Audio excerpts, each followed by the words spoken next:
it shouldn't be, I want to make my child do this. It should be, I want to set my child up with the tools to meet this expectation. Because using the example of cleaning up toys. So if you're saying, I want to make my child clean up the toys, what happens is that you're going to spank your child or punish your child for making a mess. But when you say, I want to set my child up with the tools to meet this expectation, you're going to think, okay, how can I help my child meet this expectation of cleaning up the toys?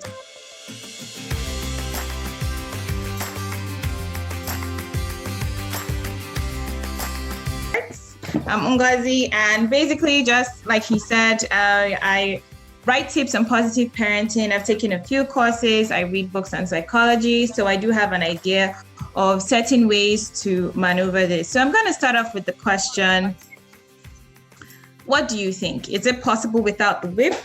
I'm just going to let you answer that in your mind. And then at the end of this, you let me know what you think, okay? So what are the goals of positive parenting? Basically, it's self-discipline, which is parenting without the whip, which is what we're going to talk about today.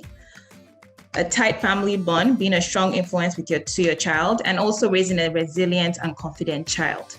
However, those are like big topics on their own, and we're only dealing with self-discipline today. So now, that's the outline. We're talking about why kids misbehave, what is discipline, the discipline mindset, the guiding principles of positive parenting, and the alternatives to spanking. So now, starting off, why do kids misbehave? So there are the developmental reasons, which is the brain, and then the primal need. Now I'm going to go forward to explain. So the developmental reason being the brain, I'll just start off by saying, like, God is wonderful. Like, I don't know who is religious here, but how he makes their brain makes sense. So they have a most developed part and a least developed part. And anyone that follows me might have already seen this post on my page. But just to further explain on some certain areas. So for example, the most developed part is feeling emotions. And then the least developed part is language. I mean, it makes sense. It makes no sense for them to have the word angry and not know what angry feels like till they are 4 years old. It makes sense for them to feel angry. And then we give them the word that is anger. You know, and then going with curiosity and logic and thinking. It makes no sense for them to know a ball is round and then, okay, it's round logically. But then it makes sense for them to be curious. Why is the ball round? Who made the ball? Where was the ball made? You know, that's what expands their knowledge. Then emotional reactivity and impulse control. Think about it as well. If a thief or something enters your enemy's house and then your child is there, and then imagine if it was just impulse control and your child is spending time thinking, who is this? What is this? You know, God forbid they're going to take your enemy's child out of there before you can blink. But because they are emotional reactive, they're able to scream and you can barge in and scare the thief away. You know, so it's very important that they have that flight, fight, and freeze response early enough, as opposed to having impulse control. Now, of course, having that as the most developed part has its own side effects. Just imagine a walking and not talking ball of emotion and emotional reactivity who is always curious. Of course, it's like a recipe for disaster. But this is where we come in, though. This is where we're trying to merge the left side with the right side. And I'll talk more on that as we go on. So the least developed part starts developing by age 4. That's self-control, logic and thinking, and impulse control. However, before then, there are things you can do to get them there. Now, primal need.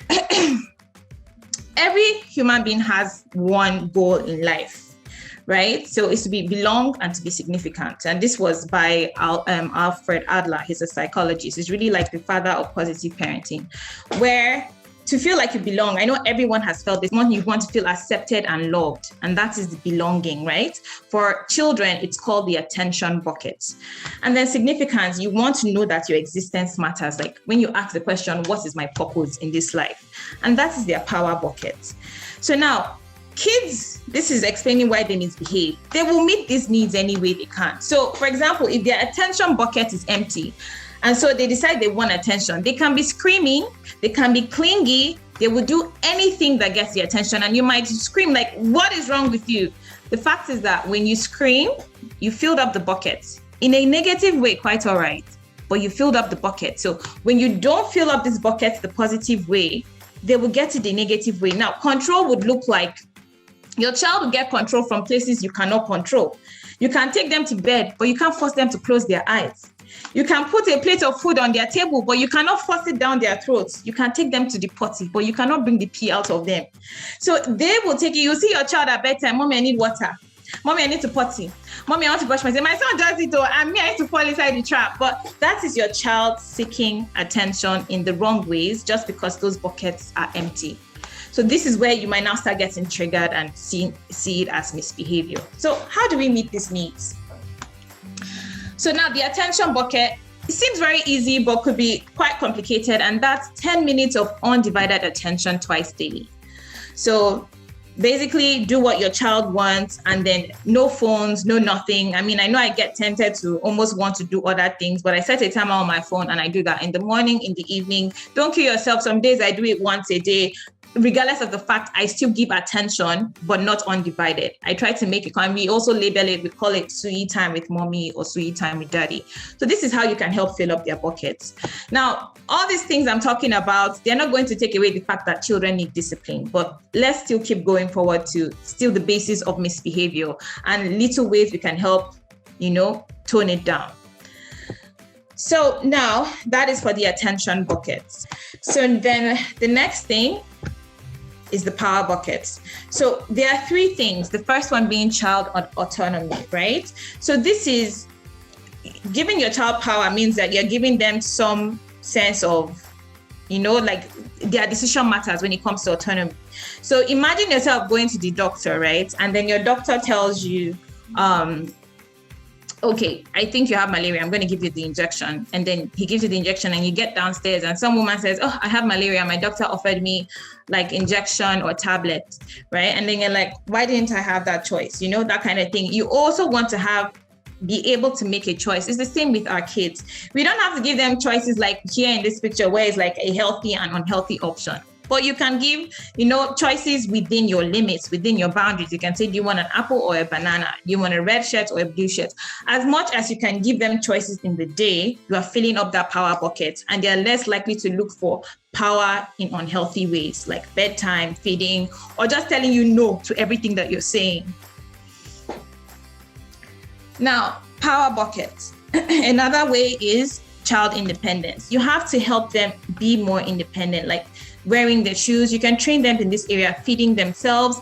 This is where they also feel like they have some control of themselves. Like any little thing I know I was like guilty of just trying to get out of the door, wanting to wear my son's shoes, wanting to feed him, wanting to do everything for him. But gradually, even I was surprised to find out that he could do some things by himself. Probably learned at daycare. But once I stepped back, I was surprised to see he could do so many things by himself. He only required that I be a little patient. So these are the things you do that not necessarily even affect you, but helps your child fill up that power bucket, giving them a sense of independence. So helping with household training is another entirely different part. It's called training, and it's like something else to be taught. So I can't really go deep into that. Now, another part of the power bucket is control. So letting your child have control of their day. So for example, we have a visual schedule in the morning. You can make some kind of visual schedule so that they know what's going to happen. So it's not necessarily telling your child that, okay, tell me what you want to do. No, that's not that kind of control. You would still set the limits. Okay, these are the things you do in the morning, but this is what it is, okay? Make them aware to give them some control. We also use the when and then. And what when and then is that, so for example, my son wanted to have sweet time with mommy, and he says, okay, I want to have sweet time with mommy.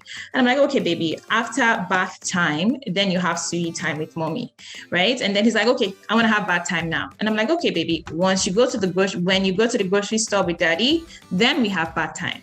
And then we went, and then he asked to go to the grocery store, and it was pretty much time for him to go to the grocery store. But what it is that my son wanted to have an idea of what was happening, some form of control. Okay, I'm having sweet time. When is this happening? And he would literally repeat it back to me, the whole thing I said. When I go to the grocery store, then I have bath time, then I have sweet time with mommy. When and then is also a nice way of giving them some control of their day. Aside from the fact that it also teaches delayed gratification, but that's entirely something else. Now, like I said, knowing the reason for the behavior does not mean discipline must not happen. It must. It just helps to understand that, okay, sometimes I see my son is doing something, I'm just like, oh, your attention bucket is empty, or your control bucket is empty, something like that. But it doesn't mean discipline would not happen. It just gives you an understanding of what's going on. So now let's talk discipline. It comes from the word disciplers, and it means to teach. So a disciplined child is a taught child. So what and how do we teach? So before we go into that, let's talk mindset. So I'm going to ask you guys, if you are interviewing math tutors, let's say 2 of them, and then you have one of them say, I want to make your child pass maths. And then you have another one tell you, I want to set your child up with the tools that he would need to succeed in maths. Who are you likely to employ? I mean, you can type in the chat if you're free. Who would you likely employ?